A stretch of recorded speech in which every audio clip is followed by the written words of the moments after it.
مسجد اقصی میں ایک پادری بہت عرصے سے انتظار میں ہوتا تھا، اسے پتہ تھا، کتابوں میں تھا یہاں ایک دن سارے نبی آئیں گے، اور وہ سوچتا تھا یہ رات مجھے ملے۔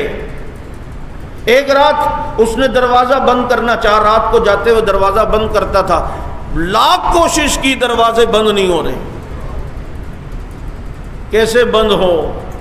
آج وہ آنے والا ہے جس کا نام لے کے بند دروازے بھی کھلتے ہیں، جس پر درود پڑھ کے بند دروازے بھی کھلتے ہیں، آج اس نے آنا ہے۔ اس نے کارپینٹر کو بلایا، بھائی کیا اس نے دیکھا؟ اس نے بھی بڑا، اس نے کہا ابھی تو سمجھ نہیں آ رہی، اندھیرا ہے، صبح دیکھیں گے۔ کہا چلو ٹھیک ہے، وہ بھی چلے گئے، یہ بھی چلے گئے، کیونکہ اس رات اس جگہ پر صرف نبیوں نے آنا تھا، صرف نبیوں نے آنا تھا۔ چنانچہ نبی کے علاوہ کوئی نہیں آ سکتا، سارے نبی آئے۔ حضرت جبریل چونکہ سواری پہ نبی علیہ السلام کو لے کے جا رہے ہیں، براق کی رسی باندھی، ایک پتھر تھا اور اس میں ایک سوراخ بھی کیا، اور وہ پتھر کہتے ہیں آج تک موجود ہے۔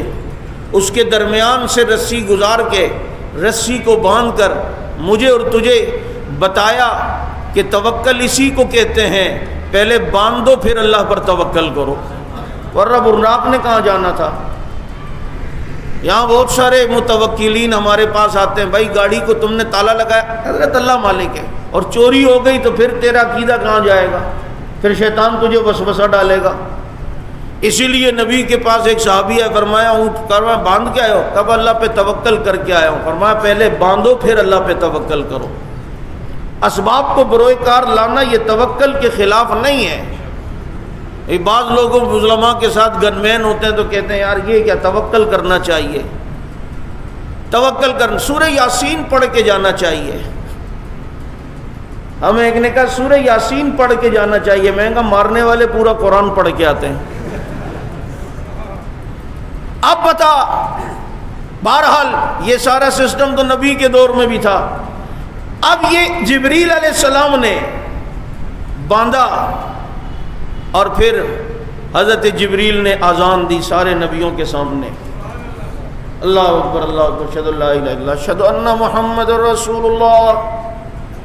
حضرت جبریل اذان دے رہے ہیں، اشہد ان علی ولی اللہ وصی رسول۔ یہ کہا تھا؟ اچھا، حی علی الصلاۃ، حی علی الفلاح، حی علی خیر العمل، یہ کہا تھا؟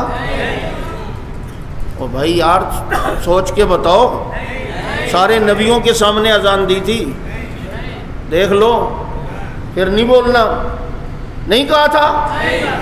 اشہد ان علی ولی اللہ اذان میں نہیں کہا تھا جبریل نے؟ حی علی الصلاۃ حی علی الفلاح کے بعد حی علی خیر العمل نہیں کہا تھا؟ یا اذان سے پہلے کوئی ٹکڑے لگا دی ہوں یا بعد میں کوئی تھوڑے بہت؟ کہاں سے شروع کی تھی؟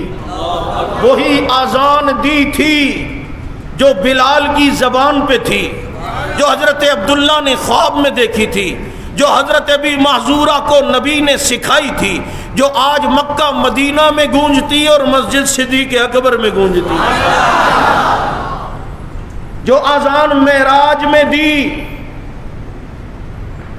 وہ جناب انچولی اور جعفر تیار میں نہیں گونجتی، بلکہ وہ اہل سنت کے مراکز میں گونجتی ہے۔